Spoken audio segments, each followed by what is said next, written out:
Hey all, it's Alma with the Cat's Pajamas, and today I'm going to show you how to put together this pop-up bouquet card. It's a hybrid card that you can make with pattern paper, or you can choose to color up the tulips and make it with whatever paper you wish. I'm going to show you how to do this with Silhouette Studio Basic, but you can do print and cuts with the Cricut machine as well. Now, if you don't have an electronic cutting machine, you can print out the PNG files and fussy cut the tulips and cut the pop-up part of the card out with a craft knife. First, open Silhouette Studio and go to Edit, Preferences, and go to the Import section. Make sure that PNG is set to Auto Trace. Now open the PNG section and select DigiBloom BW. When you bring it in, you see that red outline? That means that the image has been auto-traced. Resize the image by grabbing the corner of the image and click and dragging it. For the front, I want to place the double rose with a black rectangle and the word bloom in white. So I'll go to File, Merge, and select the document with the two roses. That would be Print and Cut BW PNG. The file opens at full size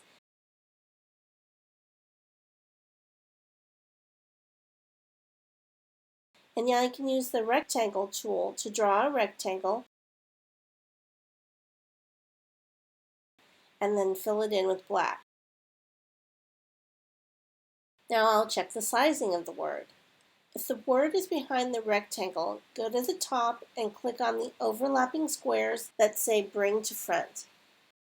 Now I can resize the word by clicking on the corner of the image and dragging. I just want the word and not the saying, so I'll right-click and select Release Compound Path. See how each of the letters are in their own squares? That's what we want. Delete the words underneath Bloom and group the Bloom letters together by right-clicking and selecting Group. Now let's check the size. Notice how the O's and the loops of the B's are filled in. That's because we released the compound path before. We'll just right-click and select Make Compound Path. Now the loops are hollow.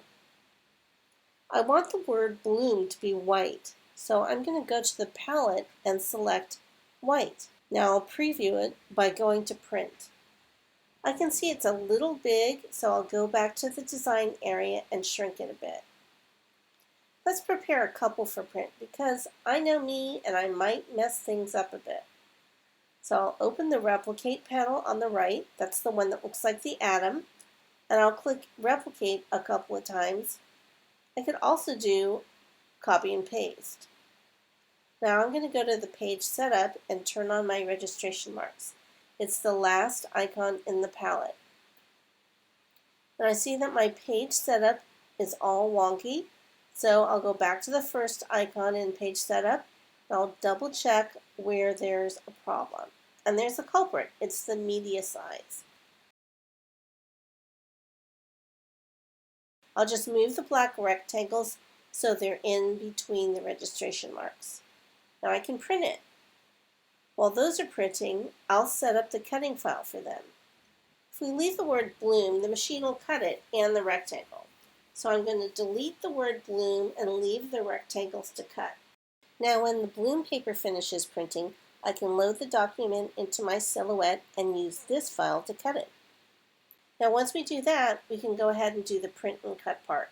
Select the SVG or DXF file marked Print and Cut Score if you have a machine that scores, or Print and Cut dashes.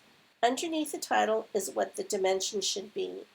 Silhouette for some reason doesn't match my dimensions exactly, but if I select all and group and put in one of the dimensions at the top, it matches pretty good.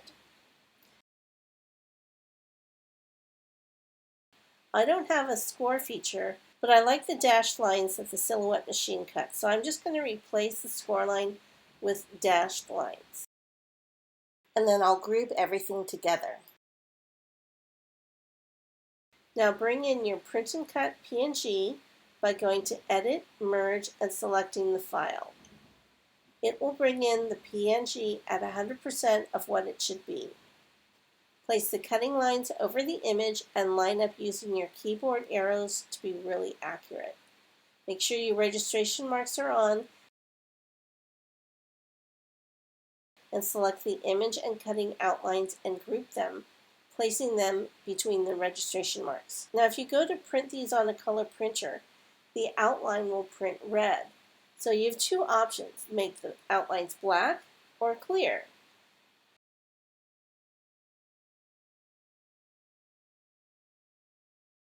Just so that you can see mine, I'm going to make mine black. Now if you go to send, you can see that the cutting outlines are still there and ready to load my tulips in when I get them from the printer. Now along with these items, cut the file marked A7. You'll also need cardstock for the outside, at least 10 by 7, and the A7 cover and square doily is optional. Once you have all the pieces cut, you can color the tulips or leave them black and white like I did. And then we'll assemble. Start with the paper that you cut using the A7 file. You can see that towards the center is a horizontal cut line. The rest are dotted or scores. Insert your fingers into the cut line and gently coax the center dashed line into a mountain fold. You can score along the dotted lines, but I tend to be a little rough, so I'm just going to coax the fold along the dashed lines. The outside folds should be valley folds. The center dashed line should be a valley fold.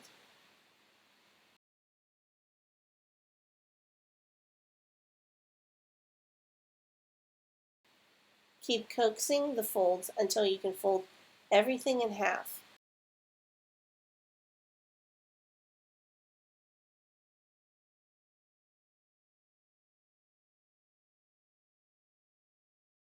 Then burnish well.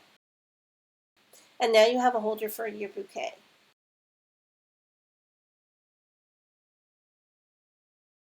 Place adhesive on the outside of the closed card and take a piece of paper that's longer than 10 inches by 7 inches and fold it in half.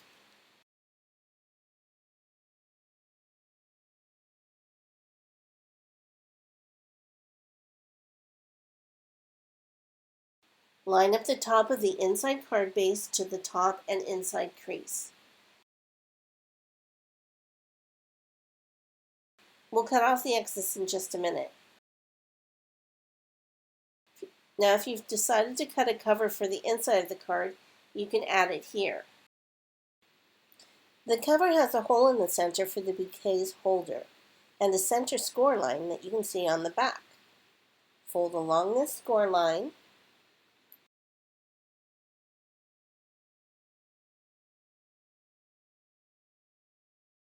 Place adhesive on the base and line the cover up with the center and fold in half.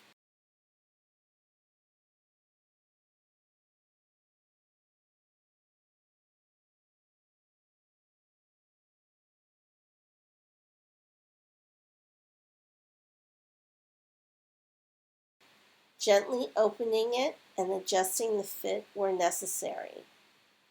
Once you get a perfect fit, you can add more adhesive and trim down the card.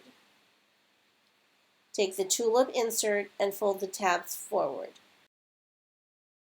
Place adhesive on the outside of the tabs and insert into the fold opening. The tabs should line up with the front, and the edge on the right side should tuck under the cut line on that side. Once you have it in place, fold the card and press and burnish. If you need to make any adjustments, go ahead and do that. Now insert the 4 tulips behind the 3 tulip insert. Being careful not to place the tulips over the center fold line. I'm going to add the sentiment that's in the card kit. I'm going to place it a little high up on the card. It leaves room for me to add a message. You can embellish the front of the bouquet in any way you like, or you can leave it plain. Think about decorating it with a pretty bow or ribbon. Now, included in the files is a square doily that I'm going to use to decorate the bouquet. And I'm going to fold that in half and just slide it into the front of the bouquet.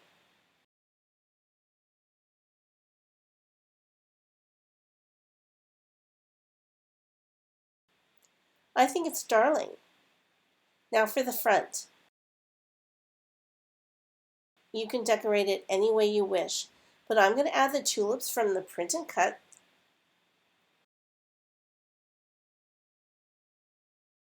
and the bloom rectangle I showed you how to make. For more texture, I think I'll add some washi tape.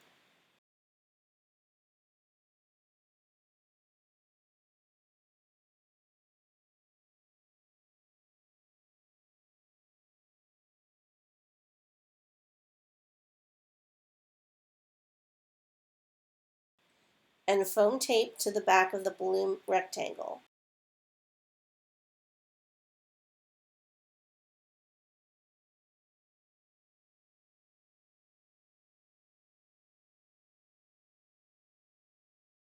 And maybe some pearl embellishments too. Don't forget to trim off the excess. I think it's a lovely card. Very subdued, like winter, and then when you open it up, full of color that pops. It would make a lovely Mother's Day card or birthday card or sympathy card. I hope you give it a try. Have a great day.